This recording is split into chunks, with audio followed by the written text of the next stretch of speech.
Welcome everyone to another episode of Second Nature, Living with Ecological Grief. I am so excited to have our guests here today. I really have been looking forward to this conversation. Lisa Keefauver, thank you for being here. Folks, you have no idea what she's done for my life and how obsessively I listen to her amazing podcast, Grief is a Sneaky Bitch. How often I cry to her podcast, Grief is a Sneaky Bitch, but how much I have learned and how much she's taught me to live more authentically and not hide from my grief, and also acknowledge that many things that I have experienced are indeed grief, and giving me literature and language to understand it.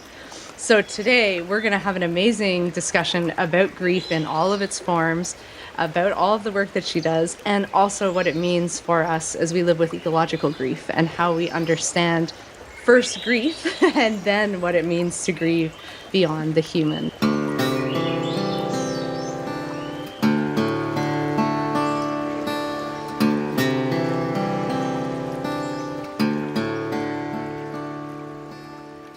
So Lisa, author, podcaster, mother, human extraordinaire, welcome to the podcast and the show. Oh my God, you're going to make me cry right off the bat. And also, can I just wake up to that every morning? Like, what if we all had something like that to wake up to every morning, where someone was just like cheering us on and telling us what a difference we made in the world, but not to always immediately tie everything to grief. But I do think that's what grief can do for us, is make us remind us not to wait to tell the people who matter to us why they matter, how they matter. So anyway, wow, what a lovely way to start a conversation. Oh, well, I'm so happy you're here. I mean, your whole mission and your vision of bringing grief literacy to the world is so impactful and so important and teaches us all so much. So, I was wondering if you could share how you started into the whole grief is a sneaky bitch phenomenon, how you started to delve into the grief discussions and kind of where it all began for you. Yeah, absolutely. Thank you for the opportunity to share. Yeah, most, young girls don't grow up and think, I'm going to be a grief activist, like not in the plan of things. But as we often do, I look back through the threads of my life and recognize the ways in which, I was always on my journey here. Really, my answer to how I sort of ended up doing this work writ large, the Grief is a Sneaky Bitch, my TED Talk, my work with companies, et cetera, comes from two paths. There's sort of the professional path and the personal path. And I think you can, again, probably identify and appreciate that. Professionally, I've been a social worker for the past 20 plus years. And I worked in foster care, adoption, family services, public housing, crisis intervention, that sort of thing. Which means I was working with people in deep grief. But ironically, what I discovered when I faced one of my most profound personal losses is that even in the helping profession, we have completely missed the conversation and the ability to identify grief. So even though I was working with people in deep grief, that wasn't how they were presenting to me. That's not how I was interacting with them. But at the age of 40, when I was the clinical director of family services, after a year of going to doctors and being misdiagnosed and having my husband turn into someone neither he nor I recognized, which we'll talk about later a little bit in that ambiguity, he died in my arms at just the age of 44. I was 40. Our daughter was 7. It had been a grapefruit-sized brain tumor that he had been dealing with. And between them finally running the scan and his death was about 2.5 weeks. Oh. And so there I was, clinical social worker in charge of students and staff and clients, facing the most profound loss of my life and recognizing sort of twofold. One is no amount of clinical training can make you be able to avoid the pain, right? You can't just like think your way out of it or intellectualize your way out of it, which, dang it. If you could, I would have mastered that, right? That all the time, right? Too. Yeah, we do. We all do. But the second thing I realized is, though I had, and still to this day, have incredible friends and colleagues in the social work community, my daughter and I both stepped back into a world that was completely grief illiterate. My workplace required me to come back to work after 2 weeks, right? People, as I was taking my husband off life support, we won't go into the story, but that was the decision that had to be made. A friend came up and said, don't worry, he's going to be in a better place soon. Yes, the better place narrative. Pretty sure my 44-year-old husband's better place is alive here with me and Yes. his daughter, etc. And so everywhere I looked, I recognized the ways in which our systems, our culture, our families, our communities were causing unnecessary harm to grievers, really by our lack of understanding, our lack of literacy. And was with someone else a few years later when he passed, and a good friend. And the beauty of being with folks when they die was a surprising lesson I learned. But I continued to see the ways in which we were pathologizing loneliness, depression, anxiety, etc., because we weren't really getting to the heart of really what was going on, which was what people were grieving all kinds of losses, not just death loss. So as happens for many of us when we face profound losses, and I had continued to have another one and a previous health scare to the one that I've been undergoing this year, I sort of recognized that between all the work I had done as a speaker and as a co-founder of a nonprofit, as a public speaker, as a writer, as a thinker, and my clinical work, and then this work and the personal work of grief that I had been moving through, that I couldn't not do something about that. And all of that sort of propelled me to, in 2019, launch my company, Reimagining Grief, and start to imagine what were the different mediums that I could show up in the different spaces to help begin this campaign towards grief literacy, to create a more grief literate and compassionate world. And I'm so excited to be on your podcast, because one of the first things I did, I launched a line of empathy cards. I started working with organizations, but really one of the first things I did was decide to host the podcast so that I could model honest and open conversations about the messiness of grief. And it has been a life-changing experience for my guests, for my listeners, and for me as well. So that's sort of how I got here. There was that professional track and that personal track, and it really didn't feel like a choice. Like, there was a day in 2019 where I much to the chagrin of everybody around me, by the way, because this was pre-pandemic and nobody was talking about grief. Not nobody, but it was not as common as it is now. And I just had this like deep calling.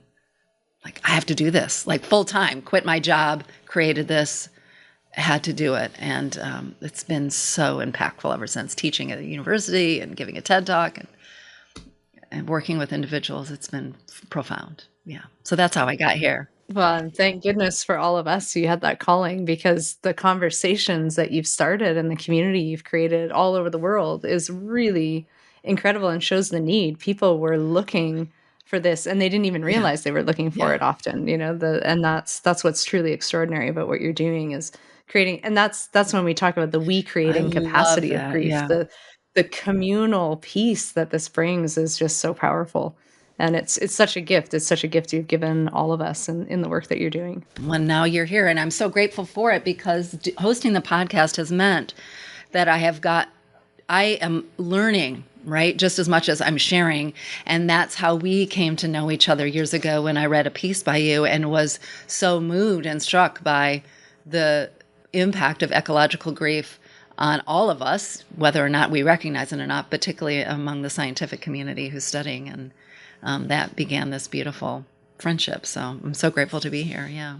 Oh, well, and I'm delighted to have you here. And, it's funny when you were saying you couldn't think your way out of it, because that is one of my main troubles in the world. Is I continually, even when I know better, even when I know I need to embody grief, I find myself trying to theorize or think or talk about it or write about it. And part of this show is actually, still being able to talk and think, but hoping that it will also remind me to embody and have those vulnerable conversations and get back here in the heart, rather than trying to keep it all up here in a way, and that's, I really resonate with that. Yeah, and to name that for you, and I can imagine so many of your listeners feel the same way, and it's not a coincidence, right? We are in an era post-enlightenment in modernity that values and supports and encourages our intellect, and that we can think and create and innovate our way out of things. So it's not just us. We live in a community, and this goes for grief and so many other things, but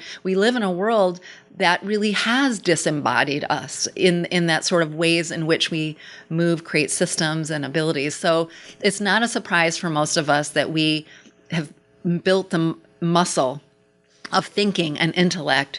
And for so many of us, for so many reasons, the muscle of connecting with our embodied self has atrophied, and it takes a kind of, practice, which is tiring, right?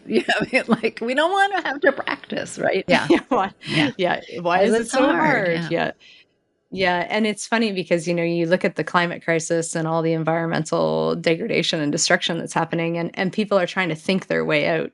And I keep saying, like, we've got to feel our way out Yeah. too. Like it has to be both. We need the creative solutions, but if we don't feel it and we don't open ourselves up to it and have that kind of expansive piece where we can actually feel the planetary loss, then we're not going to be moving forward in any of the dialogues or any of the actions. So Absolutely. Coming from that emotional place, and that I love the we creating language. I know we talked about that in some previous conversations. And that's, I think that we part is really particularly important when we think about our relationship to ecological grief, because if we try to think our way out of it, we've othered the ecology and the ecological system in a way that it isn't us. But if we feel our way into it, we will recognize the symbiotic, that we are part of this ecosystem. And to be crass, we're much more motivated and likely to do something when we feel a part of it, right? And so that's another reason to be in that sort of emotional we space when we think about how we move forward with ecological grief and the climate crisis. Yeah. yeah, and I know we're both fans of Francis Weller, and I've talked about his incredible work on this show before. But there's a quote that, because I was revisiting his book recently, and it really struck me because I think it sums up what you're doing in the world and what you've done for me too. And he writes that bringing grief and death out of the shadow is our spiritual responsibility and our sacred duty.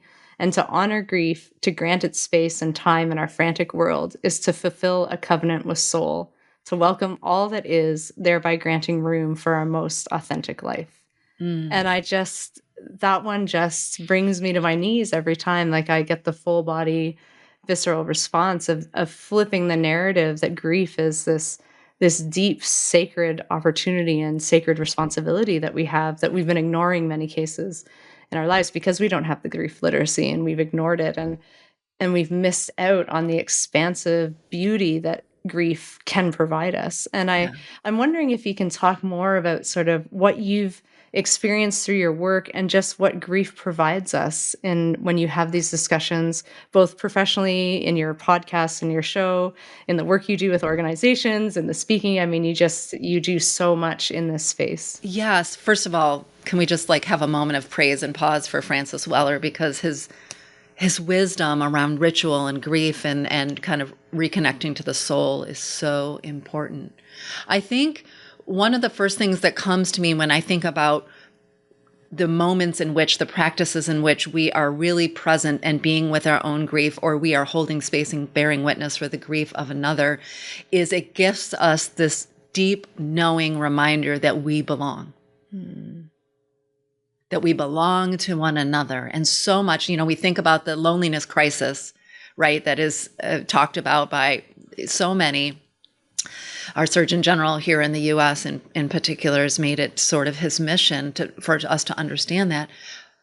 Part of what happens when we do the work, that's what I call it, sort of do the work of our own grief. We bear witness, we embody and are present to, with compassion, our own sorrow. Right? Sorrow is an inevitability of our human existence, as is joy, by the way, is available to us.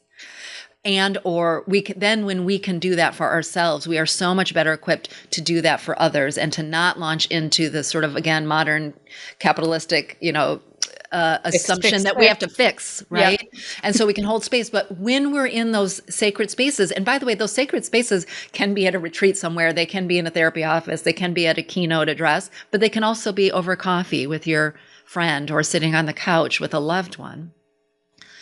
We drop back into that truth, that knowing that we belong.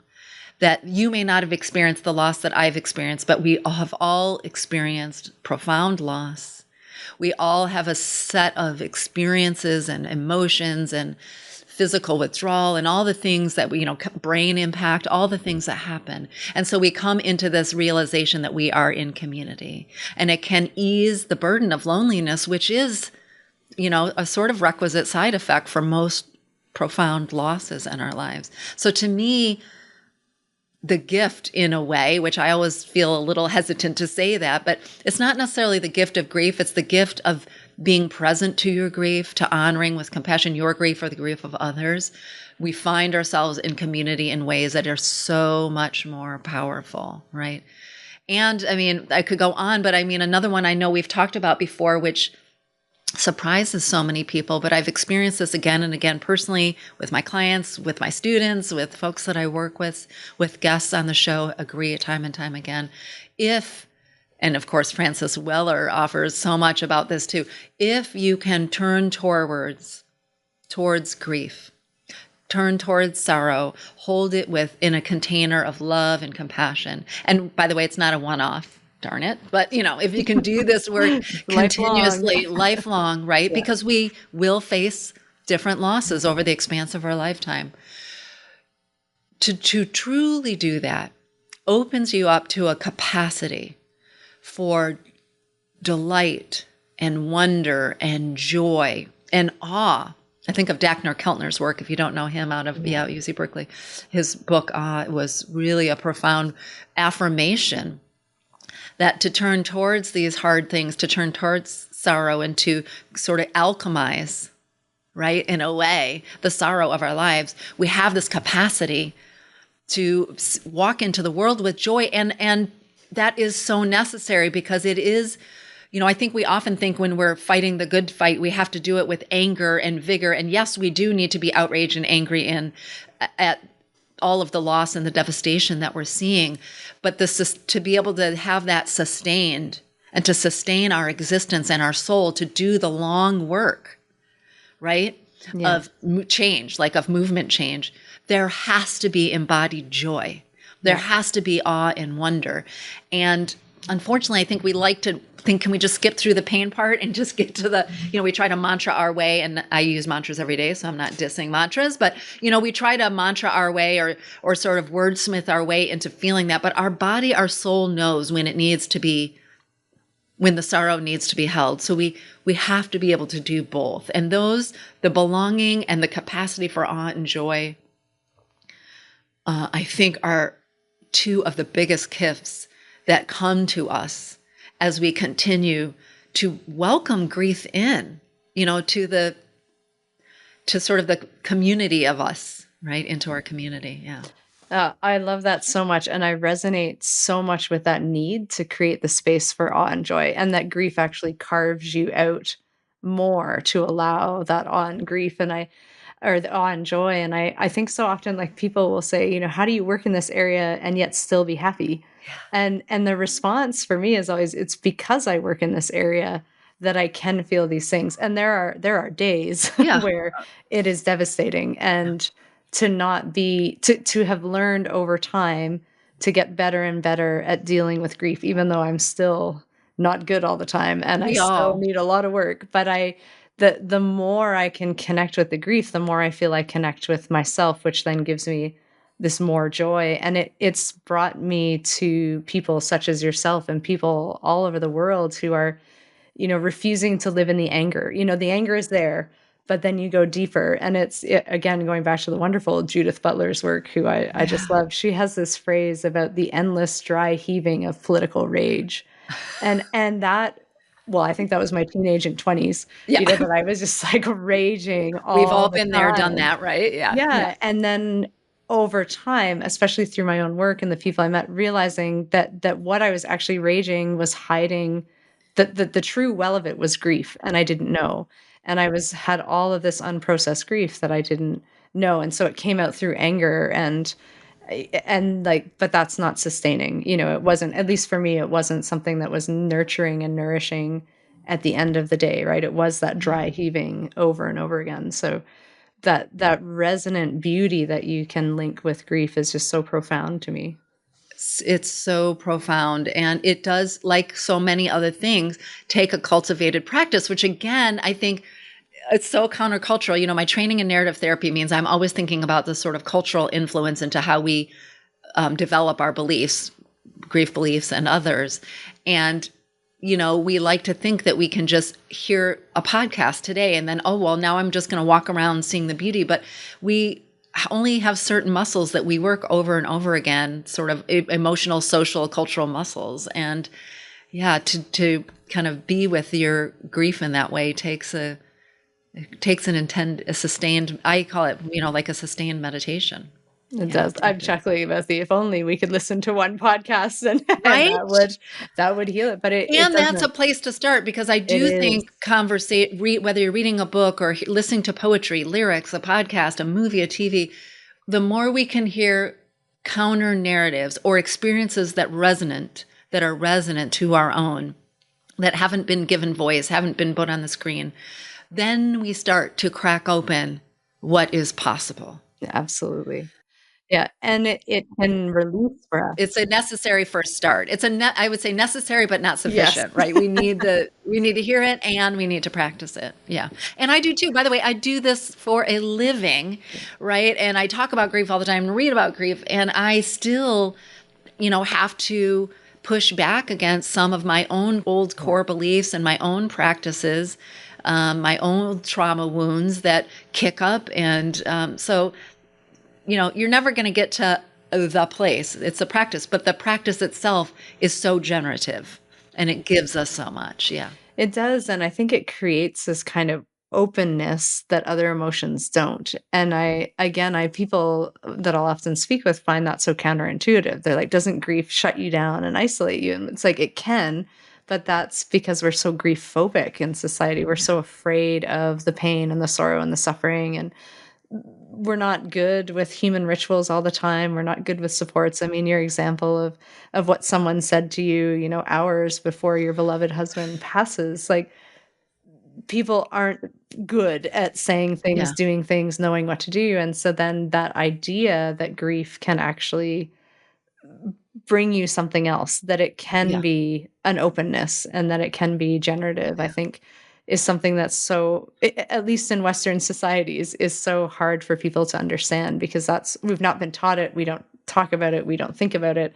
Philosophical structures are not set up for it. And No, it's not encouraged. not Yeah. at all. And also think about, like, you know, hundreds of years ago, we weren't all living so separate. We were living in the same house, maybe with our grandparent and our uncles and our aunts and our cousins. So there wasn't like, I'm going to choose to share my grief with somebody. We were all in each other's space. We were tending to the dying, maybe even in our home. Like the ways in which our sort of human evolutionary natural way of being with grief and sorrow is different is because we aren't exposed to it all the time. And so there's lots of layers there to that. So probably not going to go back to that experience, but I think the more we have conversations like these, and the work that folks are doing, like you're doing and others, are going to start opening up these different ways of being. But we're going to have to develop new skills, because we're all living thousands of miles away from our core family members, right? We live in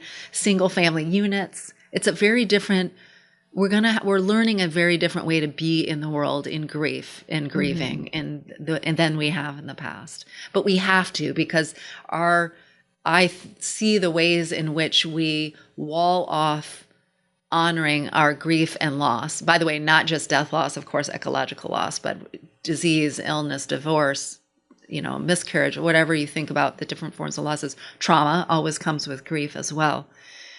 The unprocessed grief, as you were explaining, you had and recognized, which, by the way, 100% of us have probably some level of unprocessed grief, is showing up in the ways in which we enact anger and violence towards one another, the way we shut ourselves down, the way we other cultures and communities, the way we other the ecology and animals. That all comes from that sort of deep pain of not being seen ourselves. And you know, not consciously, but unconsciously, then we come out. If I didn't get to feel seen and held and loved and supported for my loss, why should I care about your loss that you're complaining about?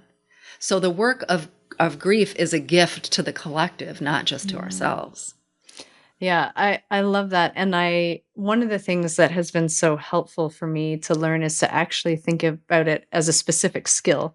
And maybe it's because I love reading, I'm an academic, I'm a researcher, but the idea that you can build a skill in this has been so transformative for me, and that it's actually a responsibility that I have to the Yes. world, is Yeah. that it's not just to me, it's not just to my kids or my partner or my family, that it actually helps the collective if I gain the skills, if I support others in gaining skills, if Yes. I have these conversations, because it is, and specifically if we're looking at the climate crisis and ecological Yeah. grief, it's now becoming an essential skill in that sphere too. Yeah. So we need it in human loss, and now Yeah. we need it in the climate crisis loss. And so that skill, and to learn how to, when from the time you're young onward, how to deal with loss and grief and not have it shut you down and not be debilitating, but allow it to be Yeah.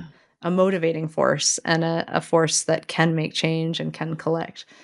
That has been such a profound shift for me, because, and we talked about this on your podcast. Like, I look back all the time, and my young self, like my childhood self, knew all of this, and Yeah. then I lost it, Yeah. and then I lost it because of societal norms, and now trying to get it back is such a journey, and it's so hard sometimes that if we could all just continue on from childhood with what we intuit at that level, that would be just such a profound shift in humanity if we could make those changes. Absolutely. I mean, really what we're doing when we're healing in lots of ways is we're not adding, I mean, we are adding to skills, but in a way, what we're doing is peeling away the burdens of the shoulds and the rules and the The containers shame. and the Yeah. shame and the judgment and all the containers that we've sort of collected, so that we're kind of getting, we're growing, but we're getting back to some inner deep, as Francis Weller calls it, soul knowing, right?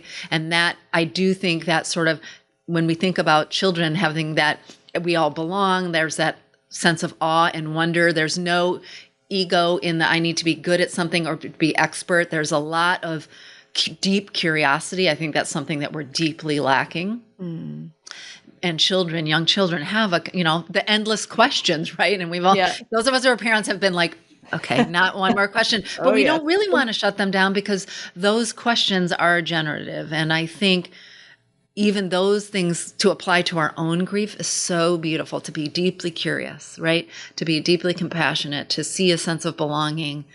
There's like, my humanity is your humanity, et cetera. Yeah. So I love that idea of kind of pulling forward that sort of childlike wonder and curiosity. And there's something we all have that in there, right?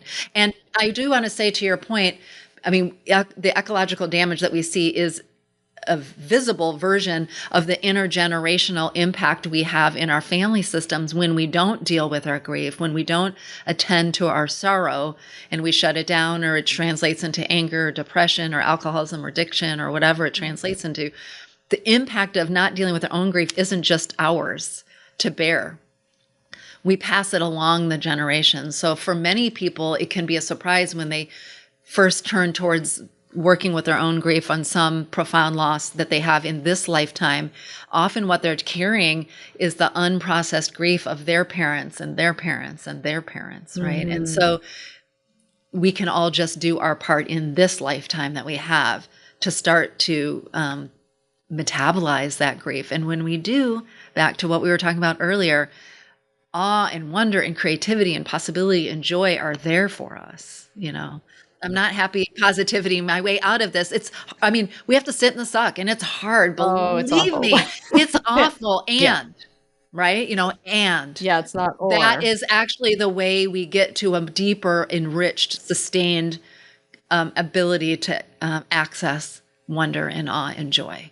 Yeah. We can do it in these kind of dopamine hit ways. It's like you can only live. It's a metaphor I used to use years ago is we want to have our emotions a la carte. We just want to pick happy and Today joy. I'll be Can I this. just, Yeah. and we really can't. So it's like Yeah. to really feel awe and joy in that depth, vibrant, expansive way. We have to build that same muscle to get that. Is the same work we have to do to be present with wide expanse an abundance to our pain, to our sorrow, to our rage, to our, right? All of those things. And so as we're working on each of them, our capacity to be with all of the range of our emotions is so much more profound. And that's a lifelong process because for lots of reasons, right? For all of the various losses that we face and the supports that we have along the way. Yeah. And it's so interesting the linkages that you're making there because when we look at, say, ecological grief as its particular form of complex grief and Yeah. all the different ways that it shows up, I find that people there's a different level of shame and embarrassment and like isolation to it. Or like confusion, like why do I feel this way? And often when I'm talking to people, they'll say, well, it's not like someone died and it's not like I lost someone. And then they're so ashamed that they feel that way and they keep it quiet and so we have this idea that we can actually move and that the intergenerational piece comes in, that it's our responsibility to do this work and that we can and should grieve beyond the human, that it is totally okay and that it's not pathological, there's not something wrong with us, that it's actually a completely real and reasonable response to large scale ecological loss and destruction.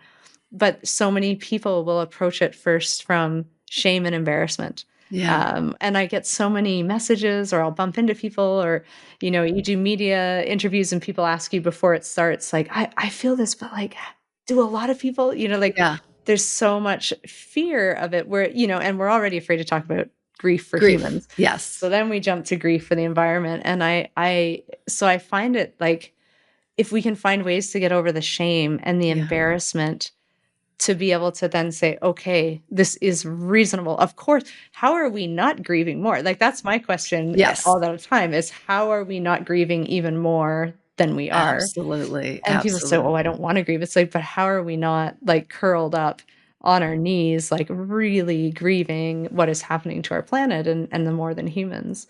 And Absolutely. how do we move forward in these kind of spaces as we try to expand into dealing with more than human loss when we're barely able to deal with human loss? So I'm wondering if you can provide, I don't know, some ideas for the listeners or pieces, especially I think we should get into like ambiguous grief and disenfranchised grief and all the ways that we see your incredible work translating into actually living with ecological grief as well. Yeah. Well, those two terms I think are really important. I'm sure you have talked about them on the show over time as well. But I think, to your point, I think the best place for each of us to start is to give ourselves permission and to be with our own grief, even if that's starting with, divorce, death, loss, illness, something that's maybe more tangible in our mind. I think the second is to start to recognize that shame actually is not a forward moving, useful emotion, right? And so it actually keeps us stuck, and it's just actually a way for us to bury ourselves from forward progress and from connection. So I think I always invite people when I'm working with them, particularly when I'm working with them with, individual death loss or something, is to become a should detective. So start to look out for the shoulds in your life, the ways in which you're talking about how I should or shouldn't feel this way, look this way, I do that behave all this the way, time. right? And so I think one of the things I'd invite listeners to think about is if and when you start to feel some emotion or some grief, some sorrow, some rage, some longing, because I do think there's a deep homesickness, right, that we've talked about that, I know in previous conversations, that sort of homesickness, nostalgia. But when you start to hear in your own inner voice those shoulds or shouldn'ts that are coming up, to pause, really pause and use that practice of self-compassion and to say, I had a meditation teacher once say to me, whenever I would sort of should all over myself, which is what I call that. I love that. I did say should, y'all. She would invite me to place my hands over my heart and to say, of course you feel that way, sweetie. How could it be any other way? How could it be any other way? And to just start there. That's so beautiful. I It's love that. so beautiful. And to I just love give that. ourselves permission. We think that self-compassion is actually demotivating, or it's, a lot of us have been taught like it's just a self-pity party. Like, how many times did we hear that from maybe our parents? But actually, true self-compassion gets us that thing that we were talking about before, which is understanding our common humanity, right? That's one of the pieces. And so I think really working with self-compassion and to honoring the experiences you have in your grief is an important place to start. When we think about ambiguous losses, so ambiguous losses are losses that don't have that sort of finite ending like we might think of with a death loss, coined by Pauline Boss, to think about either when it was used originally with people, if someone was physically distant but psychologically still in our hearts, like someone missing in action, or someone who was physically present and psychologically distant, Alzheimer's, dementia. I know we've talked about that before, right? But there's all kinds of other ambiguous losses. And I would say that ecological loss that we're facing, the climate crisis, however we want to think about this, is both cumulative, meaning it's ongoing. It's not a one-time event, but it's also ambiguous because sometimes we don't see it. We don't know how long it will last. What is the effect? Will it end at some certain point?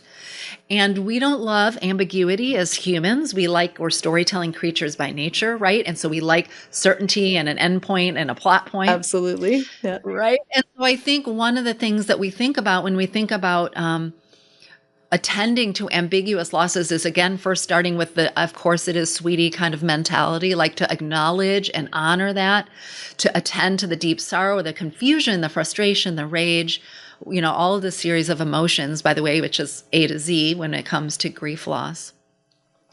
And then to begin, part of what is challenges, unlike maybe a ritual of a funeral or a marking of an anniversary, we have this kind of ongoing nature. So one of the things we invite people to do when they're working with ambiguous loss is to continue to revisit it, but also to find your own ritual and to find ways that you can have agency.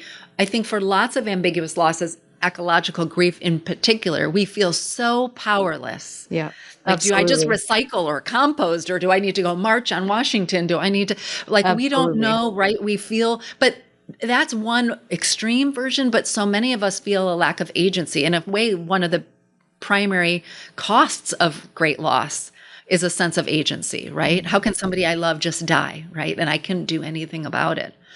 And so part of the work of grief, I would say, and being able to be with it so that we can have the sustained effort to fight the good fight, is what areas in your life can you find agency?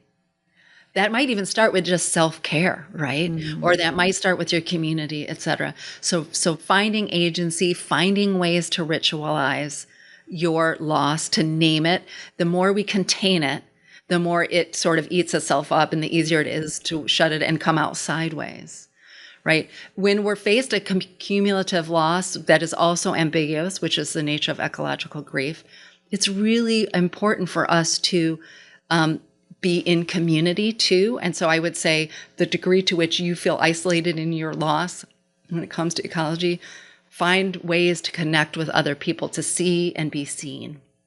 And that is challenging because, as you alluded to, ecological grief is one of the many disenfranchised grief experiences that we have. And that's just simply what you were saying before, which is this idea that, oh, that's not a valuable grief. We try to rank order, our Yeah. losses. And we try to, what I call, grief thief each other, right? Like, your Yes. grief is more valid than others. Yes. Which is, again, another reason why, if you're feeling that, it's important for you to find community, which is what you're in a way creating here with your show. So it's so beautiful. But find a community of other people who are experiencing that same loss. I cannot emphasize enough. And you don't have to be an extrovert and go to support groups or rallies, right? Like, a lot of us are maybe more introverted folks. But to find small ways, even just by listening to this podcast, to be reminded that I am not alone in my experience of feeling deep ecological grief.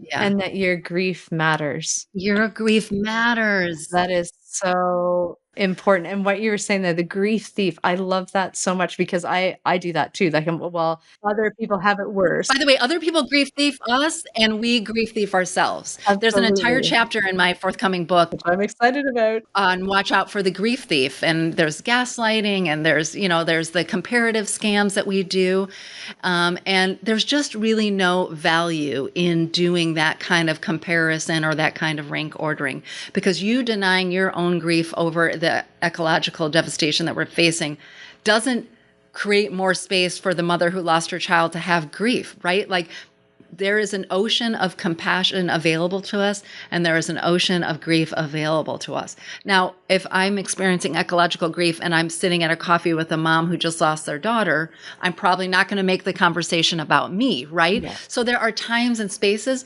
but that doesn't actually make my grief matter less. How we enact it, how we seek support, okay, that's a different story, but there's room enough for all of our grief. And I would say to the person who's facing deep ecological grief, the more you're able to find community, feel seen and validated, and learn to metabolize and alchemize it, the better a grief supporter you're going to be to your friend who's lost a daughter, et cetera, et cetera. The more we do this, the better we are at supporting other folks. Yeah. I love that. And, it's so funny because it's making me think about, how you have these sort of profound moments in your life and you know that they're profound at the time, but you don't, every once in a while it comes back to you that it was even more significant. Yes.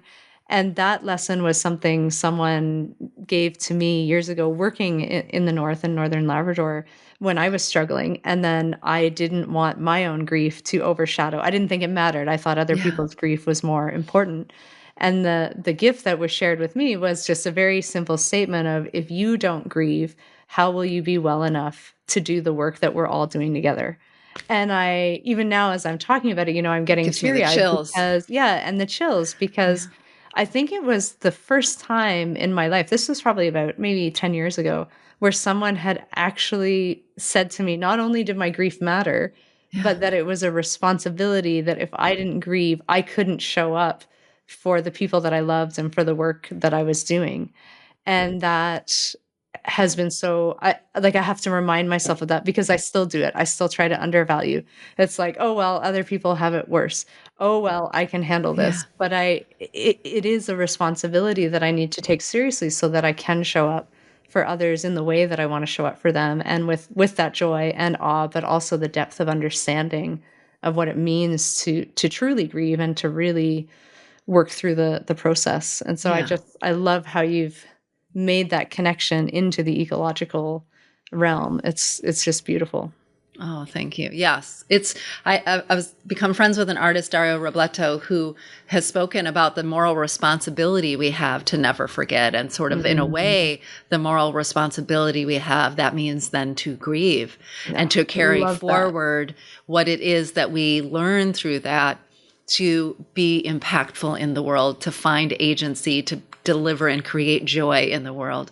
That's our responsibility. Yeah. Oh, and I love that. I think if we shifted our way of thinking about our grief as not the lens of sort of self-pity, right, and just kind of, useless and not productive, but we really thought about it as our moral responsibility, and that our ability to alchemize and metabolize our grief as a contribution, as a necessary contribution, I think would be such a profound shift, sort of at the individual and at the collective level. Yeah. Oh, I love that. Grief as a moral responsibility goes back to the sacred covenants that Francis Weller had, and that grieving for the environment actually becomes part of the work we need to do in this world Yes. So we're coming to the end, but tell me about your book. I'm so excited. I have it on pre-order. I know you've got it there. You flashed it up if you want to share it. Tell everybody all about it. This is a very exciting contribution to the world. Oh, thank you so much. I really appreciate that. It's a little surreal to be holding an advanced reader copy in my hands today.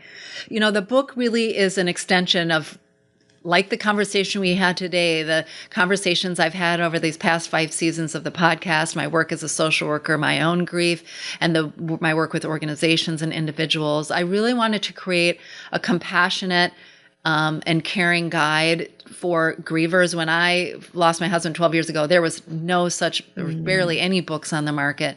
I wanted to make it digestible. I wanted to peel back the layers of all the cultural baggage that we carry with us that cause us unnecessary suffering.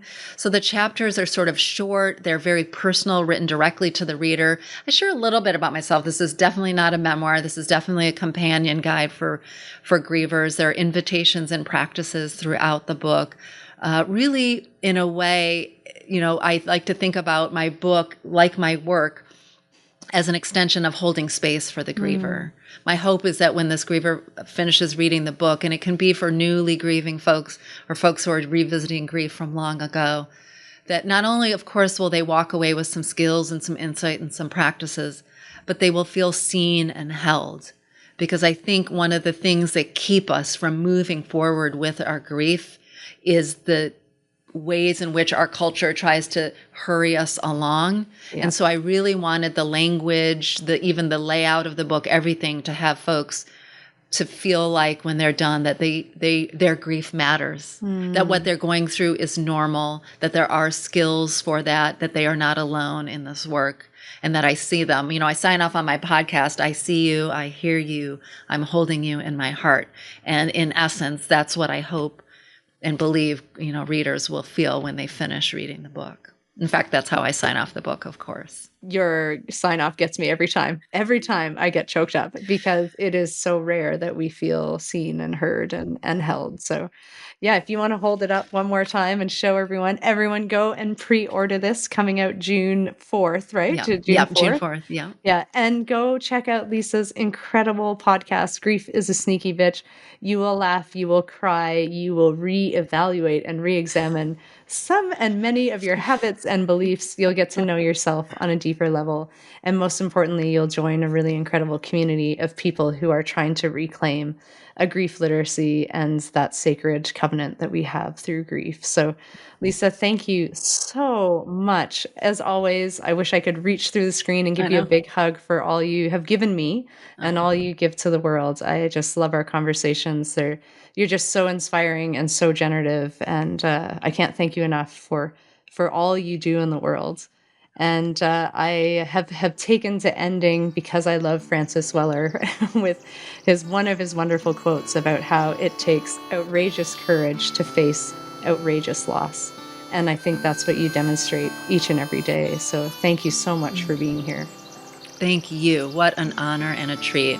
And I so value your work and your wisdom and our friendship. Thank you so much for having me. Take care, and everyone, much courage, much love, and now let's move forward with this sacred covenant and moral responsibility of grief. Thank you so much. This was Second Nature, Living with Ecological Grief. Thank you for joining us today for another powerful conversation about environmental love and loss. And of course, the conversation continues. So please make sure to like, share, and subscribe, and visit ashleeconsolo.ca for more information. Until next time, thanks for tuning in, and take good care.